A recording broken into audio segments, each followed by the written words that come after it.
Welcome to Libble Rabble.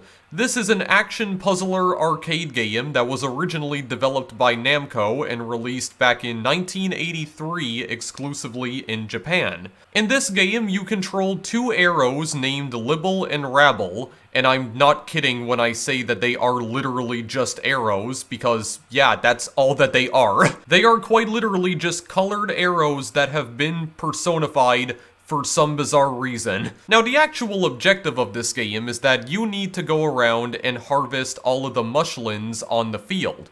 How exactly do you do that? Well, Libble and Rabble are connected by a lion, and you can wrap this line around a series of pegs that are scattered throughout most of the levels in this game, and you can use that to capture mushlins. Basically, the way you go about doing this is that you have to close the lion around a set of pegs, or you could just go all the way to the top or bottom edges of the screen. That also results in you creating, like, a closed loop. And once you've acquired all the mushlins, you just go on to the next level, basically. And something that is kind of interesting about this game in particular is that all of the levels in this game are referred to as seasons, because the season just changes whenever you complete a level. Yeah, it actually cycles through spring, summer, autumn, and winter, if I'm not mistaken. Of course, there are some enemies that you need to avoid, because there's these little hooded enemies called hoblins that, if you end up touching them, they will cause you to die instantly. I don't know if they target Libble and Rabble directly, though, that I'm not sure of. There's also some enemies that can cut your line as well, so that's also something you need to be careful for. If you're trying to make like a very huge closed loop, well, those guys can just frick up your day entirely, pretty much. Also, every level in this game does have a time limit, so you have to try and complete each level within a certain period of time, otherwise, bad things happen, basically. I think more specifically, there's like these electric sparks that come after you if you take too long to complete a level, and if you try creating a closed loop around them, it actually summons a demon. Yeah, that was something I discovered on my own when I was playing this game off screen, and needless to say, it was kinda terrifying. So yeah, there's not really any other objective to this game other than capture mushlins, and there's also some treasure chests that you can find as well.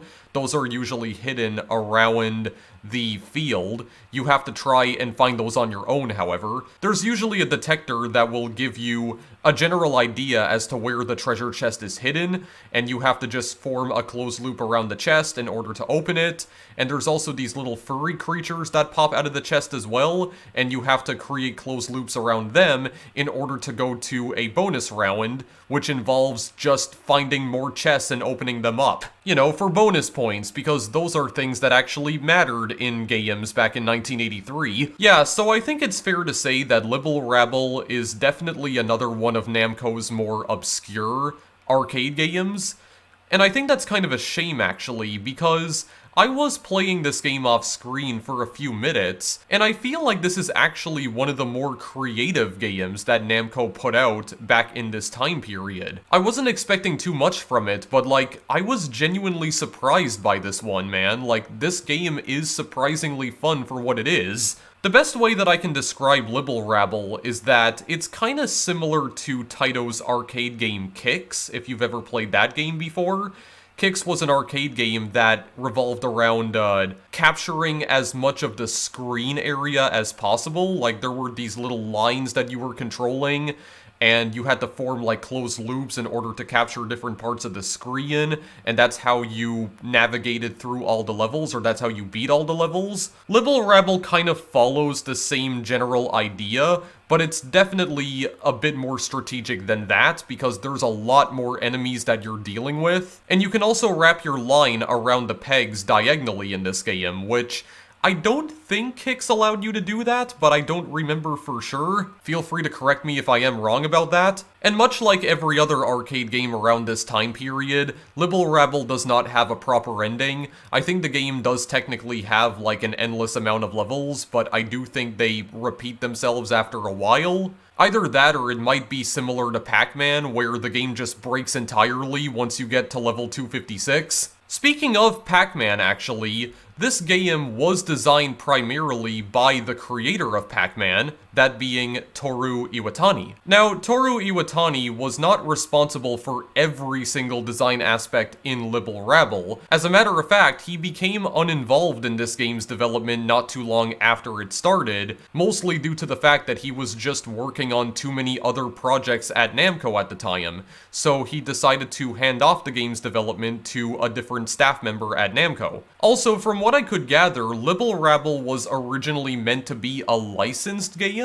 Apparently, Namco originally wanted to incorporate some kind of weird tie-in with a well-known Japanese potato chip company, but obviously that didn't work out for them because this ended up becoming an original IP from them instead. Now, if you want to know how well received this game was when it first came out in Japan, from what I could gather, it was reviewed rather positively, and it was also surprisingly successful in Japan. Unfortunately, the game's Japanese success did not translate to a North American release, although Namco did have plans to bring this game to North America at one point, because supposedly they did show this game off to Midway, which was the company that was distributing most of their games in North America at the time. Apparently, Midway did not like this game at all. They were just not fans of what they were seeing, so they just turned them away. Now, that being said, Libble Rabble did eventually receive an official release in North America,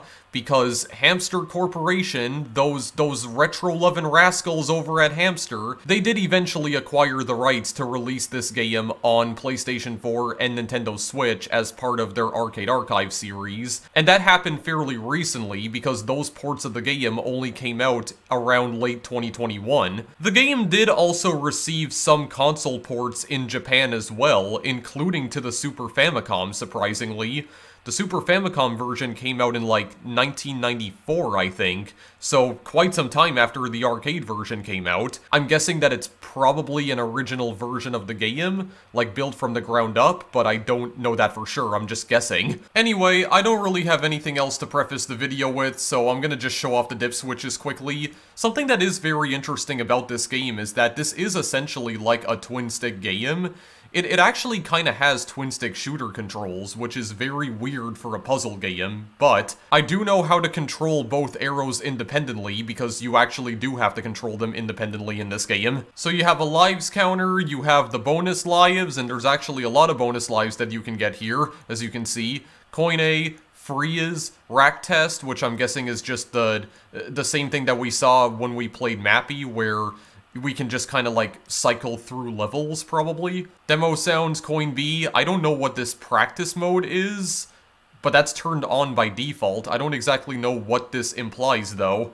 Difficulty A, you can just adjust the difficulty, cabinet upright, and then enable service mode. So, not that many interesting dip switches this time around. And yeah, with that being said, let's just begin here. Yeah, I do want to mention, by the way, that most of the text in this game is in Japanese, and I don't know how to read Japanese, so I can't quite tell what exactly it's instructing me to do, but I do believe that we actually start the game in a bonus round, so we have to go and like, we can just go and like grab this chest immediately. Good luck.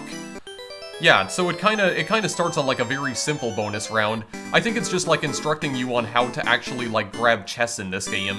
I think that's effectively what it's telling you to do. Okay, so there are some boys that we need to avoid here for absolute sure. Yeah, so the way that this game works is that you basically make closed loops around the area that you're playing inside. And what that does is that any enemy, and also any Mushlin, that is stuck within the loop, yeah, they just get captured. And the enemies that get captured within the closed loop, they just die instantly. And that's basically how you play this game right here. So yeah, these guys spawn in the corner. I don't exactly know what these flowers are useful for, but I'm guessing that it probably just gives you, like, bonus points, perhaps? I can see if I can try and, like, grab it if I possibly can. Oh no, that actually gives you more time. Okay, so the timer in this game is also kind of interesting as well, or it has like an interesting design. So the timer in this game is actually the border that you see. around the playing field right here. Oh god, wait a second, these guys got like very aggressive all of a sudden. I actually kind of forgot about that. Yeah, so these guys kind of get aggressive when, I think when the time starts running out. Okay, yeah, these are the sparks, by the way. Yeah, they also follow your line, which is not a very good thing, but I think it's gonna be fine because I do believe we actually just beat the level. Yeah, so those little hoblins right there, when you capture those guys, they basically just get sent to like a little box at the top of the screen where they will stay in timeout for a little while, basically. Because I don't think you can necessarily kill the hoblins. You basically just kind of... Or maybe you do, actually. Well, no. You get points for capturing them. It kind of shows, like, what appears to be a death animation, but... I think what happens is that they just get captured and they just get sent to that little, box at the top of the screen where they just kind of stay there for... a few seconds at the very least. I do want to mention as well, by the way, that the Mushlins do not hurt you when you collide with them. They are actually friendly towards you, or they're passive at the very least. Yeah, there we go. I might need to put an epilepsy warning on this video as well, actually, because there are some flashing lights in this game. I really do like the music in this game as well, by the way. Music's fantastic, which I expected no less from a Namco game, because I mean, even in some of Namco's more obscure titles, they still seem to have some pretty banging music, man. Namco's composers at the time really knew how to make like a really good soundtrack, even for their more obscure games like this one. I mean, like, I'm honestly disappointed that this game didn't really, like, take off in the West at all. Or, like, it was never even brought to the West to begin with, because, I mean, this is a genuinely fun game, man. It feels very fast-paced and kinda hectic at times. Definitely, like, an element of strategy here as well, because, I mean, you can, like, twist and contort this line into all kinds of different shapes, like... There's like a lot of freedom over like which kinds of shapes you can make in order to grab enemies here. Okay, well that was not exactly an intelligent move right there because he cut my line. Yeah, those little like blue enemies right there. I don't know what exactly they're called, but those are the guys that will cut your line if they collide with you. I think there's just this one last Mushlin that I need to get. Yeah, we don't need to make like gigantic closed loops like this in order to capture enemies, but I mean, it is definitely useful if we want to try and, like, capture more enemies all at once, or, like, more Mushlins, specifically.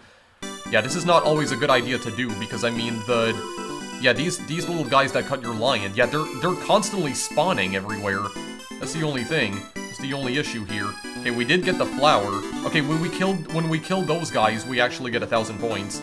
Okay, so hang on. Oh god, okay, just avoid him. Just avoid him. There we go. Capture him back, because they just escaped again. Here we go. Banish him back into a little box. Kinda like the ghost from Pac-Man, in a way. Which again, this game was designed primarily by the same guy who made Pac-Man, so... It makes sense. It definitely tracks for sure. But I mean, other than that, there really isn't that much to say about this game, guys. Like I said before, this game is basically Kicks, but with, like, an extra layer of strategy to it. And it is fun, like, it absolutely is. I'm honestly very sad that this game, like, didn't come out in the West initially, because I don't think this game was ever featured on, like, any Namco Museum compilations, if I'm not mistaken, and that's kind of a shame, actually, because this is a surprisingly fun game, man. I like these sorts of, like, very fast-paced action puzzlers where there's just, like, you know, it gives you a lot of freedom over how you can actually solve a lot of the levels. Yeah, you can just make, like, any kind of shape that you want, pretty much. Like, see how much you can, like, twist and contort this? It's really cool. I like it. I like it a lot, actually. There we go. I need to go and get the Mushlins on the side. Oh, yeah, these guys move so damn quickly. Okay, there's the devil I was talking about. Yeah, he is evil. And he's also really fast, actually. He moves faster than you, so you just kind of, like, gotta have to just get a move on when he approaches. Because, yeah, you're gonna die. When he appears, that basically means you're gonna die. You're gonna get banished to hell. Banished straight to hell.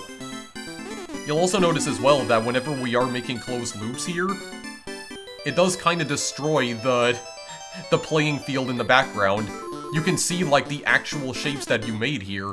Oh, there we go. Nice isosceles triangle, or, like, right angle triangle. Wait, is that what it's called? Alright, I guess this is the point in the video where I just start saying things and I end up making myself look like an absolute clown in the process. It's that point in the video already, guys. Indeed, the only sort of brain damage content you'll find in my own videos. Oh my god, wait. Whoa, hold up a minute. What in the world was that? Wait, what is that? That just swapped our arrows around. Oh yeah, by the way, I forgot to mention that you can effectively swap your arrows around as well. Like, Libble and Rabble can go to, like, either side of the screen. And when that happens, the controls basically become inverted. Yeah, it's not necessarily fun, because it is definitely, like, really difficult to keep track of, you know, where you are in time and space at that point.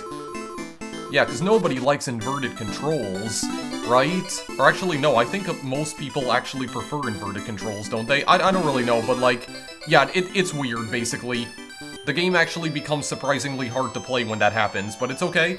We got through it regardless. Just a little, like, atom that comes by and just rearranges, rearranges our arrows here. Oh my god. Okay, hang on a sec. I wanna, like, oh my god, there are so many shears. Why are the sparks appearing already? I need to... You also, like, need to keep track of, where all your arrows are as well. You need to keep track of both Libble and Rabble here. You have to keep track of, like, 2 different characters on screen, because you are essentially controlling 2 different characters in this game at once. So you have to keep track of both of them, all at a single time. And also, I just got, like, completely obliterated anyway, so that's it. The dream's over. I got to level 12 at the very least. Yeah, so I mean, I don't really know what else to say about this, like, honestly. Okay, how did I make a little connection there? How does that work, exactly? Okay, well, either way, we got the chest open, and there's these little, yeah, these little furry creatures that just, like, zoom away from us, or they just run away. And I wasn't able to catch any of them, but you have to catch those little creatures in order to go to the bonus round in this game. And I did a really good job at that because I didn't capture any of them. Very good. Yeah, but there's also, like, you know, these situations you can wind up in as well, where you end up, I feel like, I think there is, like, a way in some levels where you can actually just capture all the Mushlins on screen all at once. I think it basically requires you to, like, yeah, you can do like this formation right here. Yeah, the only thing is that it's really difficult to do it whenever the shears are in the way. But yeah, if you do this though, you just capture every single enemy on screen and all the Mushlins at once as well. Libble and Rabble are a lot more powerful in this game than you might think. Okay? Like, this line is a lot more powerful than you might think. Oh my god. Okay, maybe these shears are more powerful than you think as well. God, where in the world are they coming from? Okay, let's be more strategic. Let's be a little bit more strategic here. Like, go before he cuts the line. There we go. Why? I don't know why that guy was upside down. I didn't even notice that at first. Yeah, whenever those guys cut your line, there will be a new line that gets created, like, immediately. There's nothing, like, insane that you have to do in order to get your line back, or whatever. Like, there's nothing you have to do, it just gets regenerated immediately, depending on where Libble and Rabble are on screen. Yeah, so I mean, that's basically it, guys. That's Libble Rabble. A very fun and, my god, criminally underrated puzzle game from Namco, dude.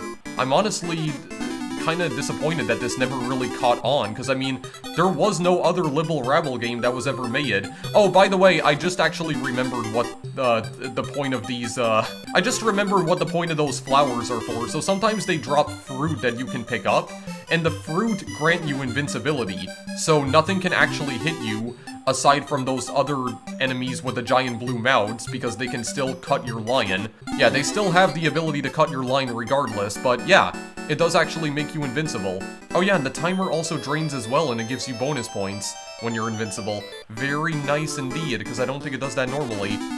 Very good. Okay, yeah, it's because you can also get you can also just pick up the plant itself in order to get more time. Yeah, I mean, there's just a lot of different aspects of this game that are actually, like, super creative, man.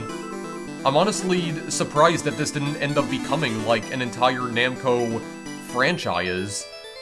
I believe it was only this game, because, I mean, again, like I mentioned before, there were some console ports of this game that were made as well, all of which were only released in Japan, well, unlike except for the PlayStation 4 and Nintendo Switch versions, obviously, because those came out internationally, but yeah, I'm kind of surprised that this never became, like, a full-on Namco franchise, because I feel like it really had potential to become something like that. But nothing else ever really came of it, and that's kind of disappointing, honestly, because this game's super fun, man. it's definitely one of the more creative games that Namco made during this period. You know, like back in their golden era, more or less. And I mean, I didn't really expect anything less from the creator of Pac-Man. So, yeah, I don't understand why this didn't catch on as much as Pac-Man did, honestly. Just kinda confused by that. Okay, you're just going in a completely random direction. Oh god, okay, wait a second, this is kind of a cluster. This is a little bit of a cluster right here.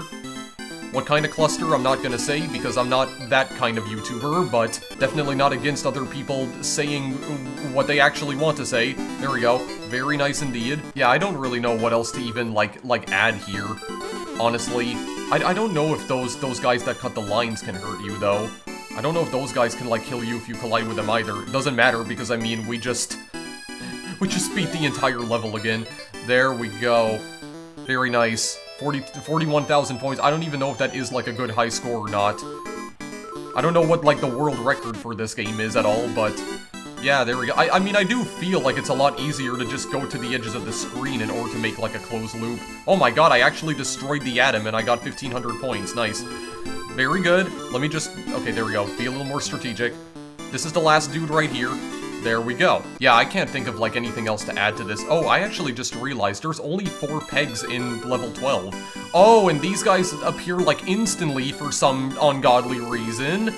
No. There we go. That's like, most of them down at the very least, but I have to go back up to get the other Mushlins. Oh god. Okay, avoid him. Oh god, hopefully the devil don't appear. Hopefully the devil don't appear and, like, banish me to hell. There we go. Oh, I got 2,000 points from something. Okay, maybe it is actually possible to kill the sparks. I thought it wasn't for some reason. Whatever, that's fine. I don't think I've ever made it this far on 5 lives before, because we're already at level 13. Here, let's just... I think I avoided that. Okay, there we go. Level beaten instantly, dude. Level completed instantly. Yeah, man, I really do feel like this had, like, this game definitely had potential to become, like, a full-on brand new IP from Namco, but I just don't know why it never did. It just never did for some reason. Oh, lord. Oh, the Sparkies, the Sparky boys. Okay, so maybe I need to, like, I just ran into him anyway, but, like, maybe I have to, like, avoid the spark, hitting the connection there, because it seems like he does, like, just ride the connection that I make here with my lion. So I have to just, like, make sure that he doesn't get the opportunity to do that, to, like, attach himself to my line, because then he just, like, follows me everywhere I go, pretty much, and that's not good. It's not good when you're getting stalked by electricity balls. Getting stalked by balls is not a very good thing. It's something that you definitely want to avoid in both games and in real life. Ah, there we go. Level beaten instantly, dude. Look at that. That's what I mean. You got this strategy. You gotta come up with some creative strategies, so that way you just obliterate everyone on the screen immediately. Oh god. Oh no, I made some weird connection right there. Oh, these guys are definitely getting faster now. That was not a closed loop. There we go. I got one of them at least. Oh my god, wait, where am I right now? I'm not, like, paying any attention to where Rabble is. In case it's not immediately obvious, Libble is the red arrow and Rabble is the blue arrow.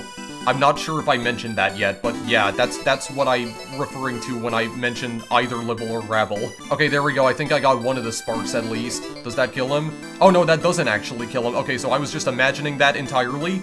Good to know. Great to know. Doesn't matter anyway, because I'm pretty sure this level's done. Yes, it actually is. There we go. I guess we could just keep on going. It kind of seems like they all just spawn in the same area every single time. How about I go... I mean, I can just keep Libble down at the bottom. Okay, well, that didn't work out for me at all because my line still got cut. Okay, that guy actually saw through my game plan. He was just hanging out in the corner, and I ran right into him. Hang on a second. There we go. At least get some of these. There we go. Okay, what do we do about this? I guess we take this. We'll take this for now. Very good. And then we come back up. Never mind. That guy just appeared, like, immediately. Oh, no, he knows. Well, it doesn't matter anyway, because I still got past him somehow. There we go. Very nice. Very nice indeed. Yeah, I mean, I could just... This is, like, the kind of game that I could just play for hours on end, honestly. Like, I really do mean that. This is just, like... This game is, like, incredibly addictive. You have to understand. Like, it's super addictive, man. I do feel like the gameplay is definitely more well thought out than Kicks, though, because, I mean, you can wrap your line around pegs and make all sorts of really weird shapes here. You can just, like, tangle it up completely here on these pegs. It's really fun. Yeah, it seems like the actual layout of the pegs in each level is different every time, though. Like, each individual level has a different peg layout. It's not like you can just use the same strategy every single time. Like, you're gonna have to come up with something different in each individual level, for absolute sure. I need to be careful here, because I'm only at 1 life and the sparks are following me again. Oh god, I got flipped around. I don't think it's gonna matter, though. I think we still got him. Yeah, we still popped the atom either way. We split the atom, and we caused a nuclear explosion that just killed everyone within like a 5-mile radius. Nice. I wanted to, at the very least, get to level 20 if I possibly could. I mean, there's also this thing that you can do where you can just go up and down. Yeah, but it does seem like the... Yeah, it seems like the little shear-like enemies are a bit more intelligent than that, though. It seems like those guys do kind of see through that game plan. We could try this, though, and I think we are actually done with this level. Very good. It definitely feels a lot easier than some of Namco's other arcade games. At times, it does. But still, it's a pretty addictive game overall, man, I would say. And I don't know what else to say about it. I probably should just end the video now, honestly. Which is probably, well, I mean, I just died anyway, so yeah, I think that is what I'm gonna do. Okay, 83,000 points, that's pretty good, right? Got to Season 22. Alright, it's not showing the tally screen because I put more credits into the machine, but okay. Well, that doesn't matter either way. I think we are actually going to end the video here. Yeah, because I've got nothing more to say about this, so yeah, basically, it kind of feels like a spiritual successor to Kicks in a way, but it's definitely much improved over Kicks, for sure. Because of the fact that you can wrap your line around a bunch of pegs anywhere on the screen, you can make all sorts of really wacky and bizarre shapes to try and capture all the Mushlins and the Hoblins and all the other enemies that come your way. I've also learned as well that there's apparently just gigantic atoms that also try to attack you for some reason. Yeah, if Rabble goes to the left side of the screen and Libble goes to the right side, the controls actually become inverted, more or less. It is definitely interesting how this is essentially like an action puzzle game, but it has twin-stick shooter mechanics as well. I guess in a way, it does kind of remind me of Robotron 2084 as well. It's kind of like, what if Robotron was actually a puzzle game? Like, if Robotron met Kicks one day, what would be the outcome of that pairing? And I guess, more or less, the outcome would be Libble Rabble. Yeah, definitely one of the more unique and more creative games from Namco, and it works, man. Like, I would say that it works. The idea itself is not really all that original, because again, Taito did this a couple years before with Kicks, but I do feel like it builds upon the gameplay of Kicks in a very meaningful way. There's much bigger potential for even more crazy shapes that you can make in order to capture enemies in this game, and it really does feel like this is one of those games where you can kind of come up with your own strategies in order to suit your own playstyle. Like, you can effectively come up with your own playstyle in this game. Yeah, really creative stuff other than that, and again, I do like the game's music. I was definitely like jamming out to this game's soundtrack when I was playing this off screen. Apparently, the game's soundtrack was released on iTunes a few years ago, which I find kind of surprising considering Libble Rabble is not really a well-known Namco game, but at least it's not well known in North America, I don't feel. Maybe it's a different story in Japan, because like I mentioned before, this game was actually quite successful in Japan, but that did not result in Namco making another Libble Rabble game, because they never did do that. So yeah, definitely one of the more interesting games that I've come across when searching through, like, all the other arcade titles that Namco released during this era. I really don't understand why this was not featured on Namco Museum, man. I feel like it absolutely deserved to be included on that compilation series, but yeah, just wanted to make a quick video today just showing off this game, another creative title from the brilliant mind of legendary game designer Toru Iwatani. For the most part anyway, because he wasn't fully responsible for all of the ideas that were added to this game. Yeah, definitely what I would call criminally underrated, and if you're into action puzzlers at all, and if you're into like retro action puzzlers in particular, definitely give Libble Rabble a try. It is available on Nintendo Switch and PlayStation 4, so there is still an easy way that you can get your hands on this game in modern times. The links, as always, will be in the description. But for now, thanks as always for watching, and I will see you in the next video I make. Later!